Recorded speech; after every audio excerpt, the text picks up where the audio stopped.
Hey, what's going on, everybody? It's Chris with InsideTheU back here again. Practice number 7, the first one in fall pads. Unfortunately, not able to be out here to watch practice. However, I was able to get some news and notes from the players and coaches after practice. Offensive line coach Alex Mirabal spoke, and I thought he had a lot to say, and I definitely wanted to follow up on some of the things that he had to say to reporters. But what stood out to me, a couple things. First off, real quick, he felt like with offensive linemen, it's not a huge difference when the full pads come on. But he did say when it's the full scrimmage padded practice, which will happen on Saturday, then it's a big difference. So that's what he said about that, about practice. So I thought that was interesting. But what was really interesting to me was the praise that he had for defensive end Akheem Mesidor. You know, the comments by Mirabal about Mesidor that stood out to me comes a day after defensive coordinator Lance Guidry spoke really highly about him as well. And essentially both coaches are bringing him up as a guy. He's not being prompted as to which player, you know, or how is Mesidor doing. You know, these guys are saying him, you know, on their own as a guy that's having a really impressive start to fall camp. And I was able to ask Mirabal about what's standing out to him about Akheem, you know, what's making it difficult for his guys to guard him. And he really says, you know, he didn't use the actual term, but it really comes across as a real sense of urgency each and every day of practice. He's really attacking each and every rep, and you know, we've seen this, the speed power combo that Mesidor has. He certainly at his best can be one of the best defensive linemen in the ACC when healthy, and he's been healthy so far. You know, they are limiting his reps a little bit, but I think because of what happened last year and because of the rise of Ruben Bain, I think a little bit, even with the incoming guys, Elijah Alston and Tyler Barron in particular, I think some people are forgetting a little bit about how good Akheem was. You know, he earned that honorable mention All-ACC his first year at Miami. He had the same recognition in the Big 12, but also he was a second-team Big 12 performer as well. So this is a guy that's been a guy that's earned accolades every year he's been healthy, and I think this year stays healthy, you know, with his feet, and he can certainly have a great year, and they need that. And he also, Mirabal also says, he does think that because of the competition, the other guys at that group, that's really pushing Mesidor, and it really has been great. But the thing that stood out to me that with what he said about Akheem, which I think is fantastic, and you might hear it and think that's what all players do, but I can tell you, covering this team, this program, college football for years, this is new, this is different. Not all players do this, but as a defensive lineman, he is spending a lot of time asking Alex Mirabal, the offensive line coach, how to get better, what the offensive line is trying to do. There he's asking questions also to Edwin Pata, you know, the offensive line, you know, assistant. So he's asking those guys at practice and in meeting room. He's just trying to learn about the offensive line so much more, and essentially how can he apply it to his work as a defensive lineman. And again, it sounds great, feels like something that everybody should do, but I can tell you that's not how all players work and operate, and it's just something rare that you're seeing from a guy that's really trying to put together an all-around, just a total great season, kind of, like I said, be one of those top guys in the ACC, and so far so good. Again, we've got to watch his health. They are watching it. You know, they're going to certainly limit his reps, but he's been great so far, and certainly based on what you're hearing, what I'm hearing there, you know, with kind of combining the comments of Mirabal and also with Guidry, I think he's had the best fall camp so far amongst the defensive players. And those are the words that they're using, but just based on the other information I've gotten from the other guys, again, I think Akheem has certainly had a great fall camp. This is a great start, great news for the Miami defense. Another thing that stood out to me with what Coach Mirabal had to say after practice was 3 guys have been working at left guard today in today's practice, and that includes Francis Mauigoa, the right tackle. So essentially he moved over, got some work at left guard, and when that happens, Samson Okunlola gets some work at right tackle. So they're trying to find the best 5. Coach says he'd like to have 8 or 9 guys he feels comfortable with going into each and every game this season, and they're certainly getting close to that based on the people that he's talking highly about. You know, I touched on Samson, Matt McCoy, kind of on those other guys. Ryan Rodriguez was a guy that he certainly praised quite a bit. We'll see how Ryan's role is with this team, but he feels like Ryan could certainly start for this team and start for every team in the ACC.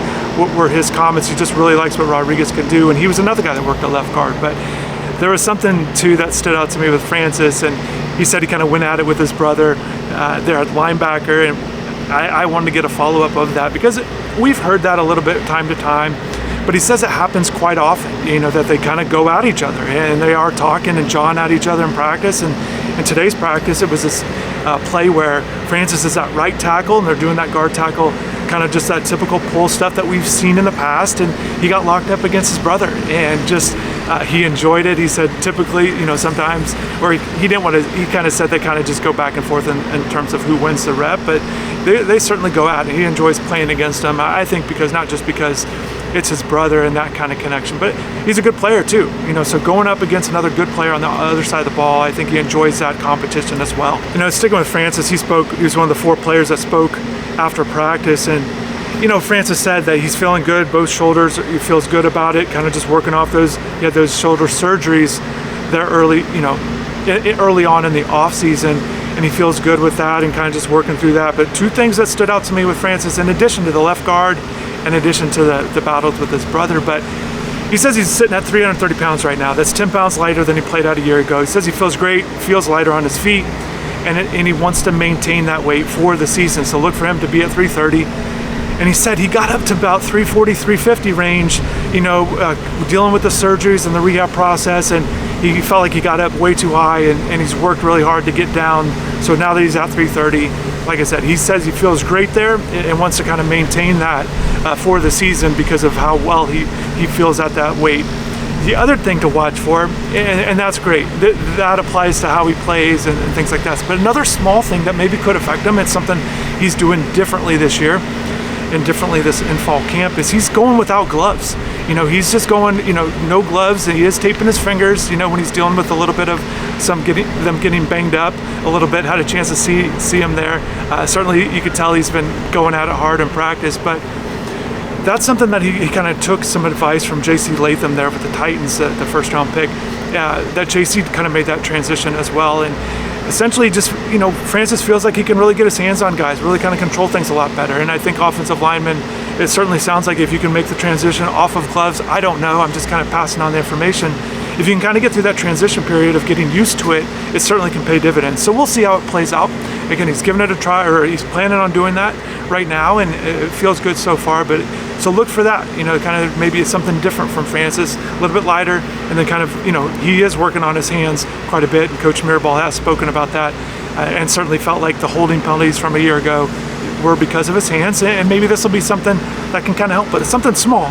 Certainly footwork, technique is the bigger factors, but just something to keep in mind. And just kind of wrapping up, another player that spoke after practice was kicker Andres Borregales, and with kickers, I'm always impressed by the things they can do on the field, and it's not always, hey, how far can you kick it? What other things can you do? And I asked him about maybe his friendly competitions with Abram Murray, for example, and the other kickers too. But during the off season, they're not doing it so much now, but they play a lot of competition, a lot of games. In particular, they play pig, and so I asked him what his go-to move is, or maybe the most difficult thing he can pull off that maybe other kickers can't. And he takes a lot of pride, and so the kick that he can make, that he likes to really put pressure on, coming out of the gate with the P move, is he goes about midway, 5 yards into the end zone, right at the sideline.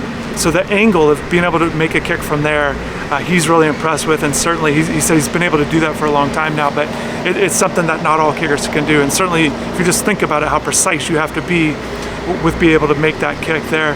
The other thing that he says that's really impressive that he likes being able to do is being able to, on the sideline, make it from the 25. So again, if you think about how far that actually is and the angle that you've got to be able to hit that, it's pretty impressive. Again, I'm impressed by how far they can kick it, obviously, but just the skills that they're able to do, I thought that was kind of fun to pass on. So he's doing well, and he feels like Abram's pushing him. He's impressed by Abram as well, the freshman kicker there, and feels like he's got to be on point in practices, and he feels like Abram's further along than he was. So I just want to pass on a little kicker tidbits, kind of some things I gathered. Okay, so that is going to wrap everything up for me. Again, practice, they are going to practice Thursday. I'm not expecting a viewing period, and honestly I wouldn't be surprised if we didn't have a viewing period the rest of the season, the way that things have kind of gone. So, but either way, we'll kind of provide reports. I think Mario Cristobal will speak after practice, don't know for sure on Thursday.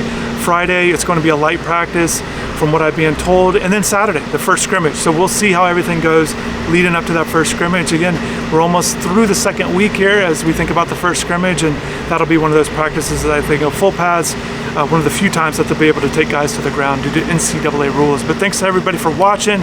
I know there's other positions. I like the comments that I've read. I know people want to hear about linebackers and some other things. I gave a little bit of linebacker news with Francisco there today. But thanks everybody for your support. Thanks for watching. Hopefully have a good rest of the day, and take care.